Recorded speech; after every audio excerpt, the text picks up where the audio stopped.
In her latest literary work, titled Enough, former White House aide Cassidy Hutchinson offers fresh insights into the tumultuous final days of the Trump administration. She paints a vivid picture of these concluding moments as even more disordered and lacking in legal restraint than what she had previously unveiled during her stunning televised testimony last summer. President Donald Trump's behavior is characterized by its unpredictability as he issues extravagant demands. Mark Meadows, the chief of staff, faces allegations of leaking classified documents to sympathetic right-wing media figures and of destroying official documents. Furthermore, Rudy Giuliani, Trump's attorney, is accused of inappropriate conduct towards Hutchinson on the day of the Capitol insurrection.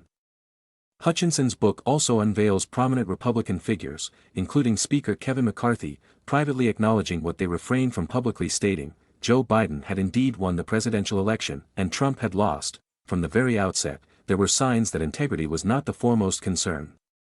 Hutchinson recalls Meadows telling her in June 2020, "Cass, if I can navigate this role and manage to keep Trump out of jail, I will have achieved a commendable feat." The book chronicles Hutchinson's swift ascent from a hopeful Capitol Hill intern at the commencement of the Trump administration to a pivotal aide to the White House chief of staff during the president's final year in office.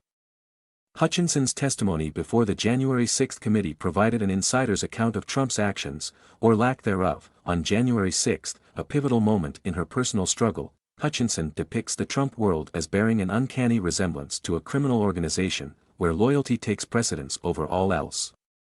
After a campaign rally in 2020, Meadows inquired, "Would you take a bullet for him?" Hutchinson's response was in jest, yet Meadows left no room for doubt. That he would go to great lengths to secure Trump's re-election. The book delves into instances where ethical standards seem to be disregarded, such as advising Trump to remove his mask at an N95 plant or permitting COVID-positive visitors into the White House.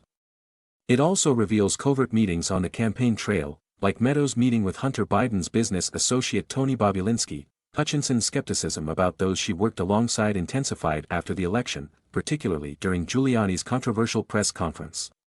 Nevertheless, she initially hesitated to lay blame on the president himself, feeling that he should concede, but was surrounded by individuals who fueled his impulsive tendencies. Mark Meadows emerges in the book not merely as duplicitous but as a scapegoat for those unwilling to admit that Trump had lost touch with reality.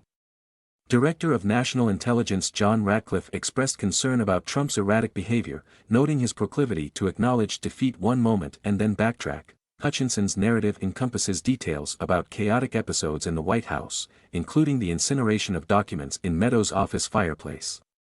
Amid the controversies surrounding these actions, Hutchinson's book offers a personal perspective on a turbulent chapter in U.S. politics.